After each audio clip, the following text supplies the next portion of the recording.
Wish I'd recorded all that, you faffing around with that bee. Yeah, you should have done.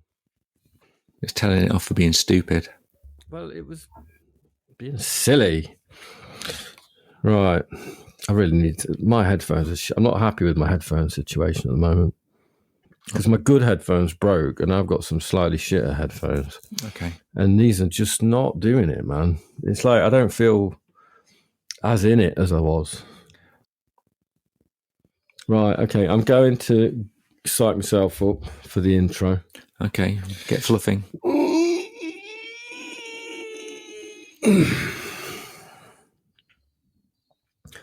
This is not a lyric, this one.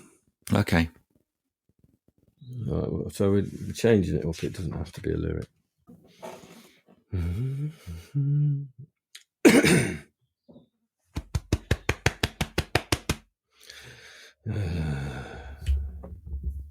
Art has the power to change the world. Through history... Oh, let me start again. Hold on. La la la la la la chikita pata ya pata kika poo poo la la la. Art has the power to change the world. Through history, art was used to intimidate certain people, to exclude certain people, and to control people. It's been a tool to maintain the status quo for the benefit of those in power. But now we understand how it works. We decoded it. We know the game. We can understand art, and we have the tools to make it. Now we can make art that can change how people see the world. Art can change the world.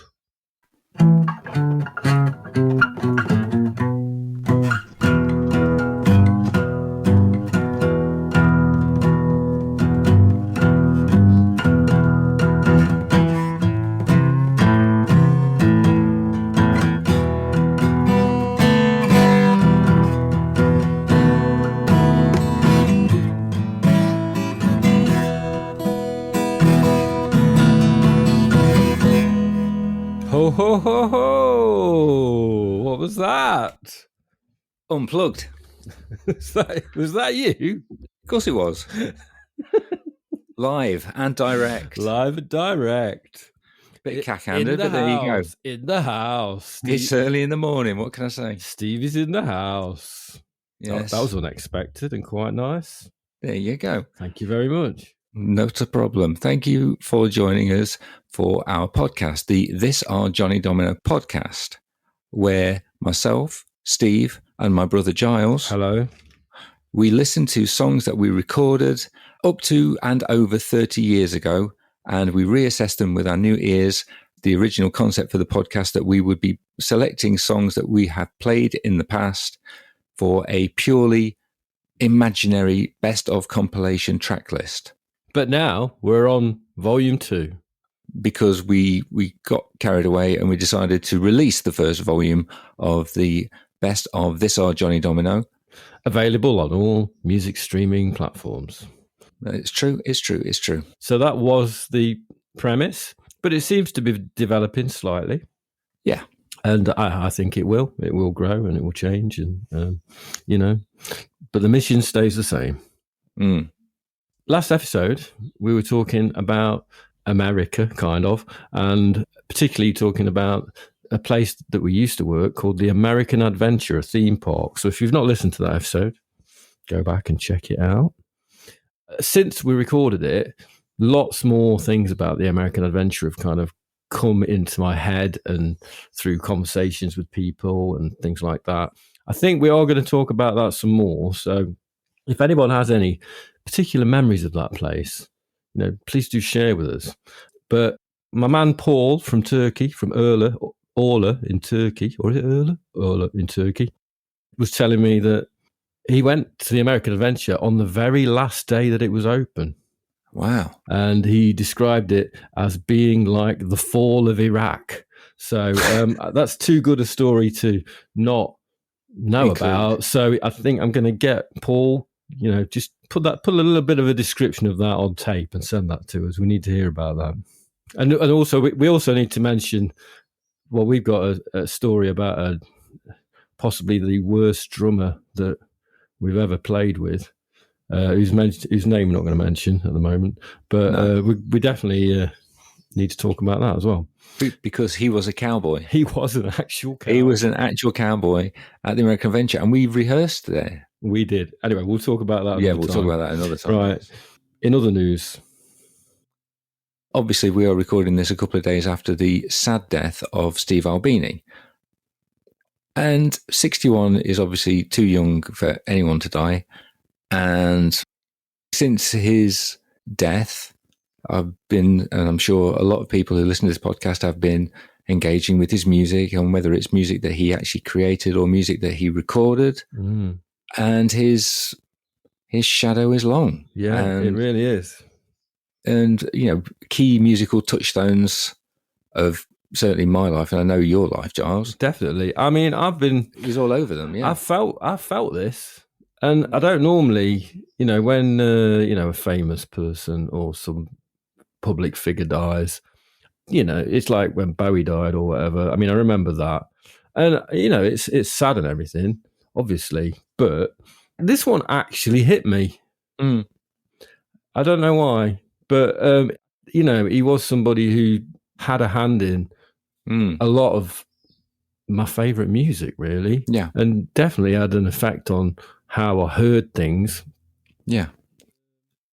I think also, for better or for worse, the way he carried himself. Yeah, definitely. Had an effect. That kind of snarky, smart-ass nerd persona that he had, certainly in the 80s. We had a bit of that.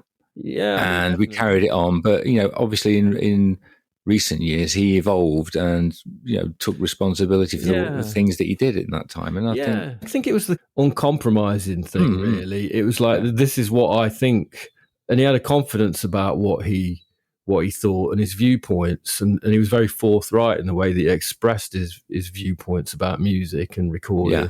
And, you maybe didn't always agree with him, but I just liked that confidence that he had, He knew what he wanted to be.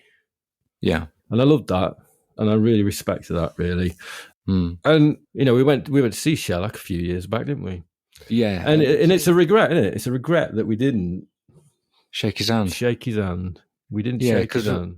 I saw Lee Ronaldo and I shook his hand and didn't wash my hand for a bit because, I used to listen to Sonic Youth on my headphones in bed. That was, again, a key touchstone.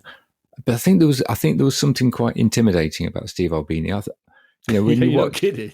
Yeah. But the way he carried himself, certainly in Big Black, he would, light firecrackers on stage and throw them in the audience and be very confrontational with the audience, very antagonistic with the audience. Definitely. I mean, and I almost expected him to be like that. Yeah. And when we saw Shellac, he so wasn't like that. Yeah. He was, it had the lights on so they could see the audience. They were in the room with the audience. To sound like a bit of a hippie, but it was a conversation. It was a communion, effectively. Yeah, They did the whole question and answer thing. And at the end of the set, they said, "Give us 5 minutes. We'll pack our stuff up, or however long it takes, but come and talk to us." Yeah. And the Steve Albini of the Big Black years, I don't think I'd have gone anywhere near him because but he was anti-rock star, wasn't he? He was like the very, very much the ultimate anti-rock star. And let that be a lesson to us, right? If you ever get a chance to be in a room with somebody that you really admire and you've got a chance to possibly go and shake their hand, actually do it. You know what I mean? Yeah. And tell them what they mean to you. Yeah, definitely do it. Right. Carrying on. As I mentioned at the start, our usual MO for the podcast is we listen to songs that we recorded in the past and we choose one to go on a speculative compilation tape. Recently, we have been running a challenge where in our past, I think Jim from the band bought me a book called Rock Talk, written by Julian Colbeck. It's a very slight book, 44 pages or so, and it's all about being in a rock band and getting involved with the rock scene and writing your own songs. And there is a page of lyrics by a band called Out to Lunch that we took a great deal of enjoyment from. They made us laugh. It made us laugh. We thought they were quite ridiculous lyrics. Yeah. We can't lie. No, we can't. Now, we've put the lyrics out there and we've invited listeners to submit their own interpretations of those songs. A couple of episodes ago, we shared 4 songs that had been sent in already, and we're going to talk about some more that we've received and or created. We are, because the first one we're going to listen to today is, it's our version, isn't it, Steve? It's by a band called Johnny Domino. It's the Johnny Domino band.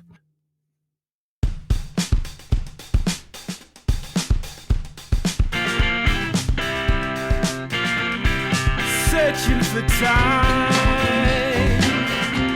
that just is not there.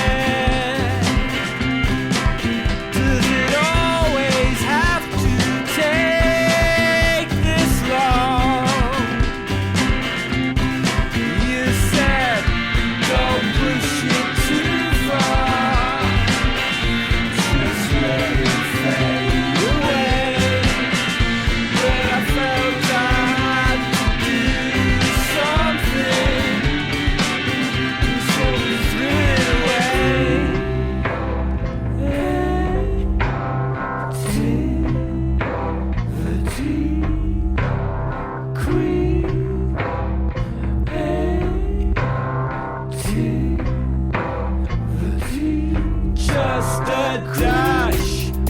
creativity, that's all it needed.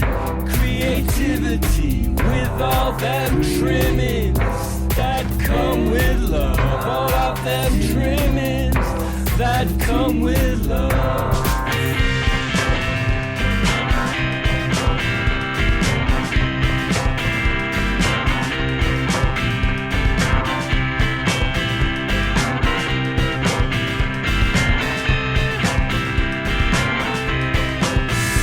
Take heed before you jump back on.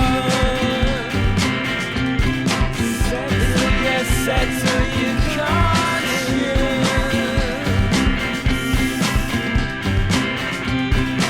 Can't you see what I see? But are you blind to the ways, to the ways, to the ways?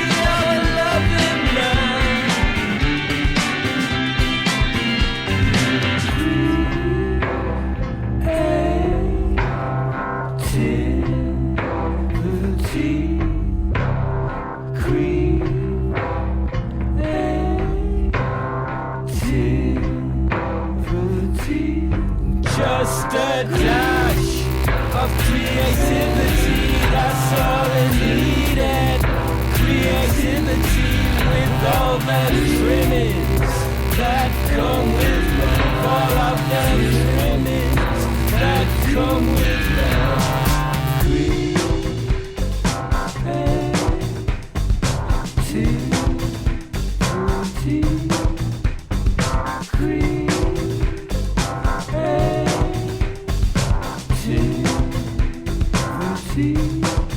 All of them trimmings, all of them trimmings that come with love. All of them trimmings, all of them trimmings that come with love. All of them trimmings, all of them trimmings that come with love. All of them trimmings, all of them trimmings that come with love. There you go. That blew the cobwebs away a bit, didn't it? When we've talked about other people's interpretations of the lyrics by Out to Lunch, we kind of got deep. It might be difficult to do that with our own version. Yeah, I don't think we're going to go too deep with it. But I'm going to mention it's a morning. It's a pretty early morning recording session, and it's a beautiful day. But I am feeling a bit fuzzy. But that sounded good this morning. I noticed you've added a bit of a keyboard bit at the end that I quite like. Yeah, just a little bit of. I didn't hear that before. No, well, I'm still tinkering. You just stuck that on. It's got the Twin Peaks keyboard bit on. The Twin Peaks Johnny Domino vibraphone sound. Yeah, I like that. That's nice. Yeah, good addition. Yeah. What can we tell people about it? Well, it's not a sample. Using the kind of Johnny Domino, Heath Robinson cobbled together sticky back plastic version of recording, even though I'm recording on a computer. Yeah. I took a snippet of a song called Doing the Mustang by Don Bryant. It is called Doing the Mustang. Yeah. It's called Doing the Mustang. And it's a groovy little song. Doing the Mustang. That's pretty much it. That's it. And I mean, ever since I heard it, I thought, "Ooh, that riff's kind of cool." Oh, it's such a groovy song, isn't it? Yeah, and I just thought, do you know what? It's not. It's another song that's not on Spotify. Is it? Yeah. Songs that are not on Spotify. There you go. That's Got a mental. jingle for it. Yeah. Well, it's on YouTube because I just found it. Yeah, it is on YouTube. So we'll include a link to it in the show notes. It's, as I say, it's just something that I chopped it, and I happened to figure out what tempo it was in. It's 110 BPM. And thanks for that. Not a problem. And I basically just kind of went, there's a bit, there's a bit, there's a bit. I changed the pitch on a couple of bits so that when we go into the slower bit. Well, also on the pre-chorus, the music changes because I changed the chords. Oh, yeah. So I had to kind of drop the pitch and also raise the pitch. And then it goes down an octave and goes double time. And then it also goes down an octave in regular time. There you go. That's boring. No, you had a right good play around with it, didn't you? A right good fertile around. And then I recorded some guitar and some keyboards. And then I sent it to you. And you did your vocals. I did a bit of singing on it. Yeah. I do like the Cree. Hey. Thanks. I like that bit. Appreciate you see, I can say that because I didn't do the vocals, That's so right. I can be complimentary. Well, I'm glad, we enjoyed doing it, didn't we? It's been good Yes, fun. absolutely. Yeah. And we were in the privileged position of hearing everyone else's interpretation as they came in. Indeed. So we did, I think we kind of borrowed a little bit, didn't we? Well, I think we'll talk about that later, but it's definitely informed. It's been quite an interesting process. But yeah, I'll talk about that in a bit. But because one of the other songs I think kind of like links with that whole idea. Yeah. But yeah, I did enjoy doing it, and it made me think that this way of working, which is a different way of working to the way we did it when we were making our older recordings. Where it's like we're in separate houses and we're just sending stuff to each other. It does kind of work. Yeah. The temptation to just keep throwing things at songs is very strong these days, though. The force is strong. It's not like back in those 4-track days. No. When you had a limited number of tracks. Yeah. The temptation there is just to keep, let's have another vocal. Well, how many tracks did you think you sent me? 7 vocal tracks. Yeah. Yeah. Let's just keep adding them. There's the sampled track. There's a GarageBand rhythm loop track, which is kind of like an AI created loop. Then there's a drum machine beat. There's a whoop whoop keyboard sound, and the vibraphone sound, and your many vocal tracks. Anyway, yeah, it's good. Enjoyed doing it, Steve. It was fun. Me too. Well, we'll have to see let us know what you thought about it, people. Yes, be kind. But yeah, so that was our version of the song that we're calling All Them Trimmings. Absolutely. That's not the title of the song. We don't know what the title of the song is, but we might find out. ... Shall we move on to the next one? We're not going to tell them about that yet, are we? No, not yet. Let's. Oh, exciting! No. It's just it could all come to nothing, which will make a story in itself. I know, but it's just let people know there may be something exciting afoot. The next song we're going to talk about today is by our friend and Artists Against Success label boss MJ Hibbett, beloved of the indie track scene. And Steve Lamacq. Yes. And remember a couple of episodes, well, a few episodes ago, many episodes ago, we had our mate Tom Cox on talking about his work as an A&R scout for a label that was run by Steve Lamacq. Remember? No. And that was the whole thing about they liked the song New Pink Shirt, but they didn't want anything to do with us because we both wore glasses and they thought we looked like the Proclaimers. Oh, yeah, that was a good story. It was a good story. MJ Hibbett. Yeah, I didn't want to put this one in this episode. I'll be straight up. Why not? I wanted to save it for the next one. But then Steve said that apparently he's got loads of followers who will listen, so we need to put it in this one. Is that right? I might not include that bit. Look, it's in, so let's just leave it. But I'm just going to apologise to all those people that sent in songs ages ago. We've bumped this one up to the front. No, because that's how you run a podcast, apparently. It's for the sake of the episode. It's like a varied episode. It's fine. Leave me alone. I've got my reasons. They are multiple. That's right. I know, but, I'm just letting people know that I don't always agree with you. I think that's obvious. Yeah. But here we are, and we're going to listen to this one, and I'm happy to listen to it now. But I just wanted to let people lift the curtain a little bit into the machinery, the Machiavellian, the machinery that goes on behind the scenes here, right? But yeah, I'm happy to have this one on now. But we did have a discussion, and MJ Hibbett. What's your favourite MJ Hibbett song? I like "Payday Is the Best Day." Yeah, that is. I think that might be mine actually. And I also like "This Is Not a Library." That's a good song as well. Yeah, and "Born with the Century." Yeah, a very, very early one, but I really like that one as well. Yeah, but Hibbett did lots of gigs with us. Yeah, which was interesting. It was a mad idea to put us on with Hibbett, I think. Why? My thoughts are there's not that many people that like Hibbett. MJ, I'm referring him to as Hibbett. Sorry, yeah. MJ Hibbett. Mark. Right, Mark. Right. Not many people who like Mark, MJ Hibbett's music. I don't think there's that much of a crossover, people that perhaps like our music.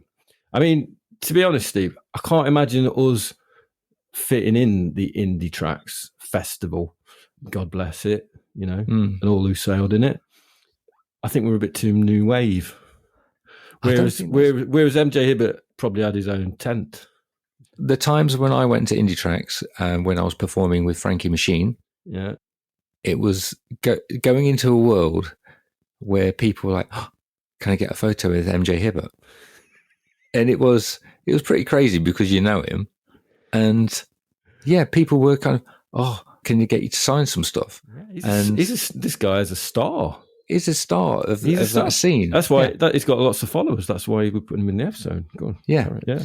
But we did a grueling tour with MJ Hibbett. We did. The Players with Words tour, because we both released albums on Artists Against Success at the same time. Players was our album, and his was Say It With Words, wasn't it? Yeah. That's it, yeah. It was a grueling schedule. It was the 21st of March in Leicester, then the 27th of March in Nottingham, then the 4th of April in... I mean, there's a week between all of these gigs. 4th of April in London, 10th of April in Derby. Ooh. And how did we do that? All I can remember is in Leicester, I think it was sparsely attended. In Nottingham, it was a gig which I think was tied into a label called Intramit. And it was pretty well attended. And if you look at Mark Hibbett's website, he's got a complete list of all of his gigs. He talks about these 4 gigs, and he does say in Nottingham that we went down, Johnny Domino went down really well, and MJ Hibbett and the Validators, which is his backing band, did not go down as well. That's what I'm saying. It's like, I think it's different. I think it's crossing over different audiences there, really. Yeah. And if you think about I don't think it's a problem, Yeah. But if you think about the London date, I think we went down quite badly. And he probably went down really well. He had a storming gig. Yeah, exactly. I don't know. I mean, I think Rob probably likes both types of music. Yeah. But it's quite a specific music taste. So there you go. Anyway, shall we get into the world of MJ Hibbett. Searching for time that just is not there. Does it always have to take this long? You said don't push it too far, just let it fade away. But I felt I had to do something before we threw it all away. Just a dash of creativity, that's all it needed. Creativity. With all of them trimmings that come with love.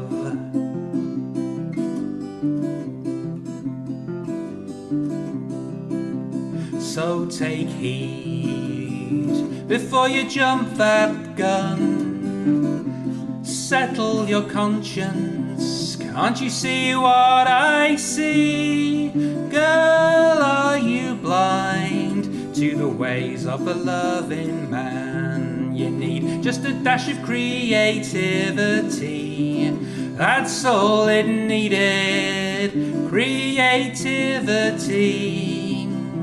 With all of them trimmings that come with love.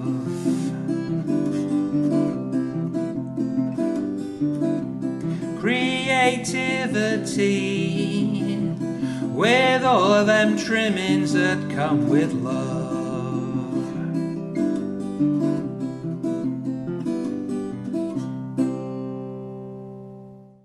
It's growing on me. The thing, now you said that you found it difficult to fit those words in. Yeah, a lot of people have said that the words are pretty clumsy. Yeah, they're pretty clumsy. And that's one of the things that we enjoyed when we read them, because they don't seem to make much. I mean, I don't think lyrics to many songs make sense on the page, but these ones really don't make sense on the page when you hear them in your head. The thing I liked about MJ Hibbett's version is he made it sound as natural as breathing. I don't feel he's struggling to fit the words in. So when I heard it, I thought he'd done something borderline miraculous, because he'd made these words sound like they were written to be sung in a song. And he doesn't seem to be struggling with fitting them in, which I think is magical. I might be overstating it somewhat, but I think he's out of all the versions. Yeah, but out of all the versions we've received, he's not having to think, oh God, this line's a bit weird. It just flows. Yeah, well, I think that's his thing. He sings quite unusual lyrics anyway, right, in his own songs, and he makes them kind of fit into his tunes quite cleanly, I think. And in his message to me, Mark did say, I must say, I was very surprised indeed when it got to the second verse and it worked. Well, in the second verse, he does the sort of like, he goes higher. Yeah. He does what's the line he does? Hold on. He says, Girl, can't you see what I see? That bit, right? Girl, are you blind to the ways of the loving man? Yeah. He does that in a lot of songs on the second verse. Yeah. I'm going to use the word winsome, but not in a negative way. I think that was I thought that was kind of a winsome version. Attractive or appealing in a fresh, innocent way. It was lovely to receive that from Mark. I've not seen him for a while. Probably the last time I saw him was at the aforementioned Indie Tracks. Yeah, but he's still gigging, isn't he?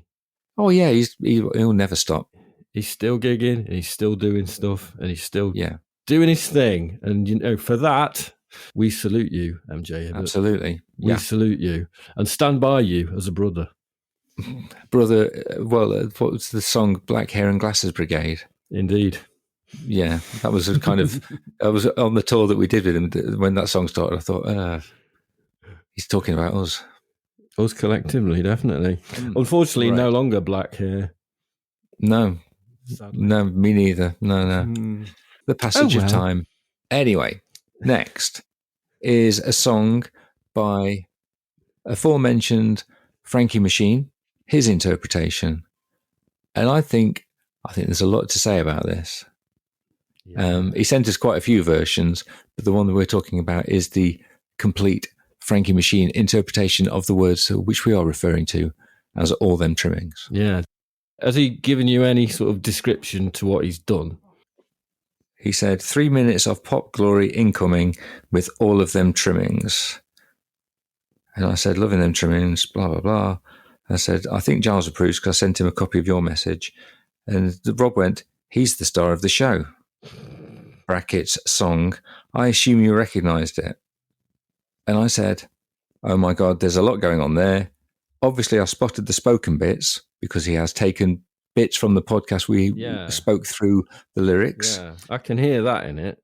But didn't recognise Giles's favourite JD song until the second go round. What's Giles's favourite JD song? You know what he's based it on, don't you? No. Oh my God. This is right. Okay. Podcast gold, motherfucker. Right. This is actually going to be good. So it's always good. So this is new to me. What's okay? Number one, seriously, what's my favourite Johnny Domino song? Because I don't know what my favourite Johnny Domino song is, even right. And I didn't hear it, and I've listened to this a few times. Yeah. Okay. Well, that's quite telling. So do you want to play the song? Right. Then we'll figure that out. Okay. Let's see if you can hear it this time.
So that was an interpretation of All Them Trimmings by Frankie Machine. Did you not hear what it was based on? It took me a while. I'm a bit embarrassed to say, literally until like 2 minutes ago, I didn't notice it. So I feel quite bad about that because I've listened to it quite a few times. But if you listen back to episode 21, the Space Special. The Space Special, you will hear me having a little bit of a mardy about a song that I didn't like very much was it called Alien Song? It's called Alien Song. Alien Song, which Yes. I reacted quite badly to Alien Song.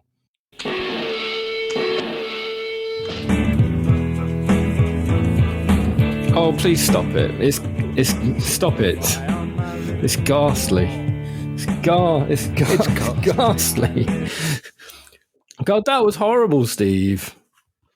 New section. Okay. Songs that we need to erase from tape and never listen to again. I don't want to hear. What's I your don't need problem that with in my history. That's a terrible song. That's really bad. So bad. So bad. I don't think you need to be so cross with your past self. We were just trying different things. I know, but I don't want to listen to that again. That's so bad. I should have known, right? When Rob said Giles' favourite song, it was his trademark sarcasm coming in there.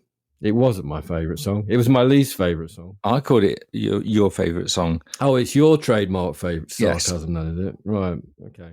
Then Frankie responded with, haha, yes, I based the whole thing on Alien Song as I thought it got a bum deal on the podcast. Musically, I thought it had a lovely vibe. Yeah. Well, maybe we'll listen to it again then, Rob, at some point. Absolutely.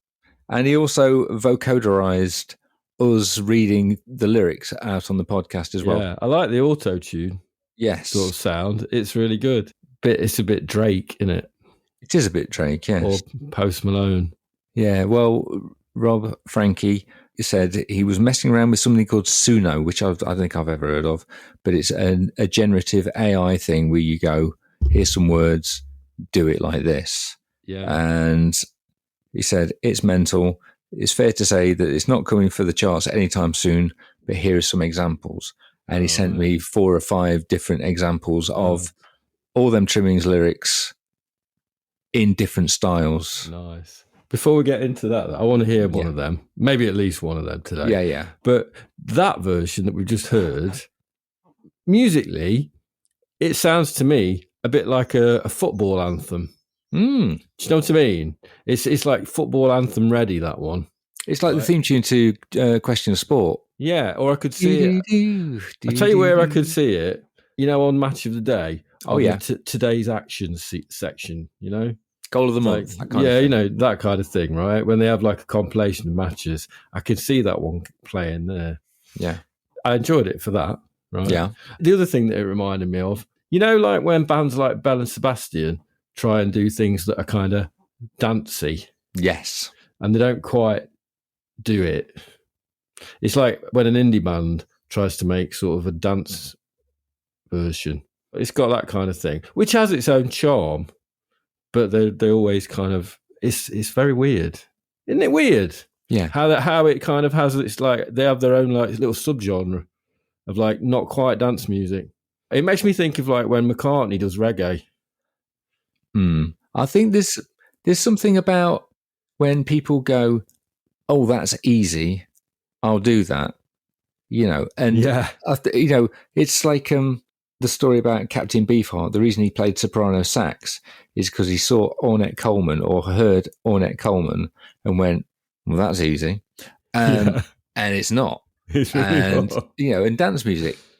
And it's really not easy to make it really good dance music. And we used to try. I used to think I'd never had a phase of liking metal music. I never had a phase of doing that.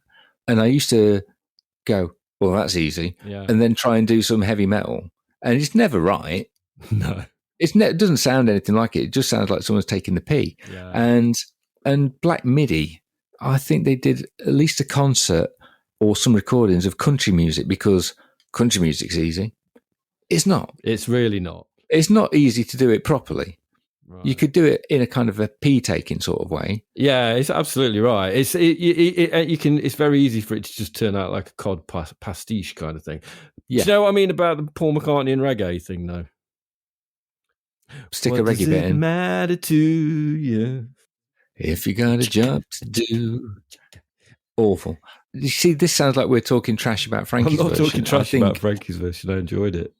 But it made me think of that, I think he was just having a lot of fun. I quite like some of Bell and Sebastian's more dancey stuff, to be honest. Yeah. I've got a problem with it, but I think it's interesting when people kind of try and do something and it isn't quite the thing that they're being inspired by.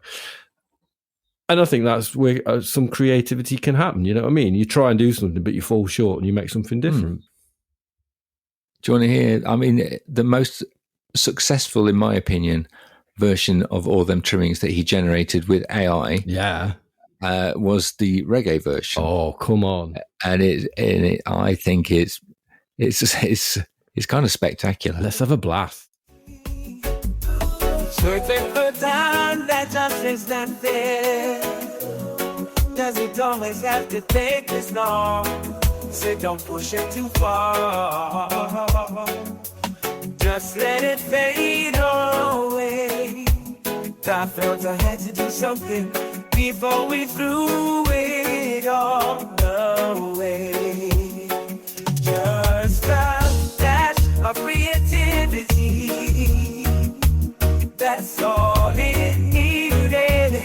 Creativity. With all of them trimmings that come with love. So take heed before you jump that gun. Settle your conscience. Can't you see what I see? Girl, are you blind to the ways of the loving man? You need dash of creativity. That's all it needed. Very nice. There it is. It kind of works, doesn't it? Kind of works, but you can tell it was struggling with the structure of the song because musically the chorus just went on forever and it went into the second verse. Yeah, it was very peculiar. Yeah, but that, you know, it does make you think: are people going to make music? Yes, I think people are still going to make music. People they crave the human touch and connection. I crave. You know, I mean, it's good for faffing about with. I think that's as far as it goes. It is good for faffing around with. I like that, but you could tell it wasn't a real thing. You could tell it wasn't human. But do you not think technology is going to get to the point where you won't be able to tell it's human because it's going to very seamlessly mash all these things together? Because it's basically just taking, like, as you know, all of the different reggae bits and just mashing them together from like all of the most popular reggae songs of that time. Yeah, but it's not as good as a popular reggae song. No, it sounds a bit like it, but it's not. No. Do you want to hear what I think he put grunge in? I don't think it's quite grunge, but shall we have a listen to that? Let's have a little blast of that. Okay. Searching for time that just is not there. Does it always have to take this long? You said don't push it too far. Just let it fade away. I felt I had to do something before we threw it all away. Just a dash of creativity. It's all I need. Creativity. Follow the trimmings that come with love. So take heed before you jump that gun. Settle your conscience. Can't you see what I see? Girl, are you blind to the ways of the loving man? You need just a dash of creativity. It's all I need. It raises up the chorus. That kind of raised up bit at the chorus. That it's nice. I think if I was Nickelback, I might be worried. That's it. Maybe that's the people that should be worried by AI. People who make kind of really generic music. Stuff. Yeah. Yeah. I don't think there's anything too concerning about it at the moment. Yeah, I know. You know, the whole analogy about if you've got like a billion monkeys with typewriters, eventually one of them's going to write a great novel or something. Yeah.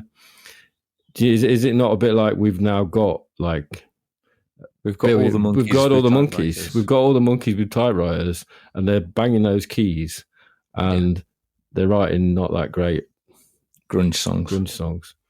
There you go. I mean, look, I think it's a diversion. It is. I don't think at the moment, I don't know, I'm probably being, if this was a dystopian science fiction television program / movie / novel. What, a Welsh one? A Welsh one? Possibly a Welsh one. Yeah. Then it would be me saying, I don't think it's anything to concern ourselves with. I think it's just a bit of fun and everything's going to be fine. Then it would be a hard cut to a desolated landscape of no culture whatsoever. Absolutely. There you go. This is going to be evidence looking back. Do you know what, though? I was thinking about the future. Good. And I was imagining a future where this podcast could be kind of like uncovered. Yes. This series of podcasts where we're taking this obscure set of lyrics and ascribing incredible meaning and trying to sort of eke out different versions of it, right? Yeah. And Bill and obviously Bill and Ted. Bill and Ted, yeah. How they kind of they find a future or the future finds them, and an entire society has been built on their weird heavy metal music. You're thinking Dale and Jonty are going to be the new gods? I think they're going to be like the figureheads of this new religion. And we're going to be Peter. We're going to be St. Peter. We're St. Peter. And these versions that we're playing are like the hymns, right?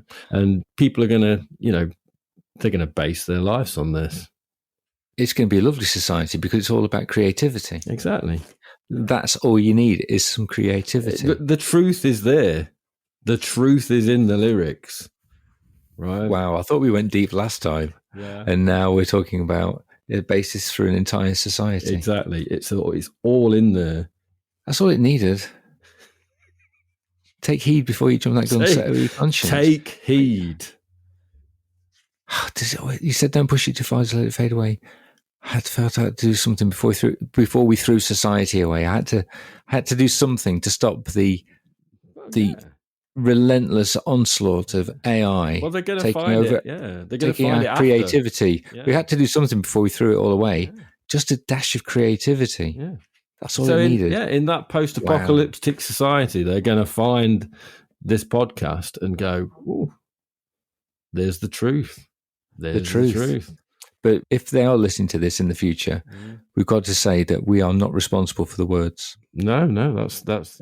I don't want it to appear as if we are all hail portraying ourselves. Dale and Jonty. All hail Dale and Jonty. Yeah, we're going a bit far now. No, we need to stop. Right, carrying on. There you go. They are the three versions of the lyrics, all them trimmings for this episode. We've got a couple more. Yeah, possibly an exciting denouement as well, but we'll talk about that. We'll maybe. See. But it's been a good episode. It's good. I've enjoyed this one today, Steve. Yeah.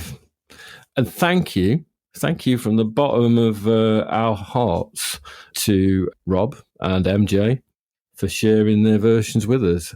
It was really, really lovely to have you involved. And please do get involved in the future because there will be future engagement opportunities. Yeah. And we've been thinking about them, haven't we, Steve? You've got loads of really good ideas, haven't you? No, I haven't been thinking about it. I've been too busy editing the last episode. I know. I'm joking. I'm joking, of course. I'm not an ideas person. I'm the horse. As we've discussed before, I'm the horse. You're the messer on my back. I'm the ridiculous man in the pink suit. Right. Okay. So I've got a few ideas. Do you want me to share them now or do you want me to share them in the next episode? Give us a couple. Okay, hold on. How many have you got? I've got a few. Hold on. I'm trying to find them in my notebook. So give me a second. Flicking Podcast through gold. my notebook. Right. Okay. Possible future engagement opportunities.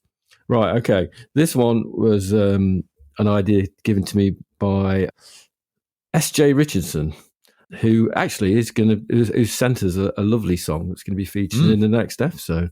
And he suggested songs written for a specific occasion, e.g. someone's birthday or someone leaving work or someone's wedding. I think that might be quite nice. Or putting their car in for an MOT. Yeah, or, having a smear test, that kind of thing, more mundane occasions, perhaps, right? Yes. So, yeah, I think that's a possible one. Yeah, I think people might have some of them already in the bank. That's what I'm thinking. Yes. That's true. Do you know what I mean? I mean, the example of a smear test that you just came up with does point out that so far the versions that we've had and the people who are getting engaged, it's a bit of a sausage party. If we've got some female listeners, I'd love to hear. I'd love from some women. It would be really nice. This doesn't have to be a boys' club, does it? Yeah, boys' club. Right. Okay. Idea number 2. Well, I was thinking kind of initially about a musical motif, coming up with some kind of a musical motif that then we then get everybody else to kind of try and write a song about. And then it made me think of an episode of Married at First Sight. Married with Children, I think you'll find. Oh, not Married at First Sight. What the hell am I talking about? I mean, Married with Children, the very, very funny 1980s comedy program where Al Bundy can't remember a song. Al Bundy is the patriarch of the family. He is. And he's of the Bundy family. Very funny character. And he's desperately trying to remember a song so that he can go and buy the record. And he basically just goes up to everybody in the family. It's like trying to get them to guess the lyrics. And he goes, him. Yes. Him. That's the musical motif, right? That's the whole episode. The whole episode is him going, him. Come on, you know what it is, that kind of thing, right? Yeah. So I thought maybe we could get people to write songs which feature him in it, perhaps. Yeah. I thought that was an idea. Actually, it turned out to be a song which is called Anna, Go to Him. Yes. You see, that's my only worry with that is that it's obvious what it is now. At the time, I had no idea what he was singing. But, then now you can only think of Go with him. Yeah, Arthur Alexander's version is very good. But maybe we could think of another alternative musical motif, right? And then I was, this is a bit of a weird one. At my gym, there's a cleaner who sings while I'm in the shower regularly. And he kind of serenades people. He sings. He sings in French. I think he is from Moroccan descent or some kind of North African country. But he's got a lovely voice, and he sort of sings these kind of hymnal type songs while I'm in the shower, and I can sort of hear him while he's cleaning. And it's like a highlight of my day, to be honest. I really like the sound of it. And I don't know, maybe you could do songs that you've heard people singing. Done with my kind of interesting. Okay. But I don't know. All of these are a bit high concept. I've got one more. Got one more. Go. Is this it? One more. Okay, we should write alternative music to the song Weekender by Flowered Up. Yeah, that's it's nearly 13 minutes long. Yeah, you could do a short version of it, though, couldn't you? You've got to move on from Flowered Up. No, you've got to move on. No, Weekender is a great song. I admit it. Right, when I say that I like the album Life of Brian, I'm mainly being ironic. It's rubbish mostly, but Weekender is an absolute classic, and I think you could do something with them lyrics. Definitely. Okay. Hey, just do something for me. Just repeat this little song I'm going to sing to you. Just sing it back to me. Go on, do it. And again. L. No. S. Are you doing North Side? You took part in the North Side revival. Well done, Steve. Good job. Awful. Shall we take a trip down memory lane? Something in the acid rain. I'm getting into North Side. Something about drugs. Vaguely drug related. Like Sesame's Treat, if you remember that one. Yeah, that was a good one as well. Anyway, I like that song. Right. Is that the end of the podcast so far? I think it is. I think we're there. Thank you so much for listening to the podcast. Oh, I've just thought of something. Just thought of something. Hold on. We don't mention other podcasts very often.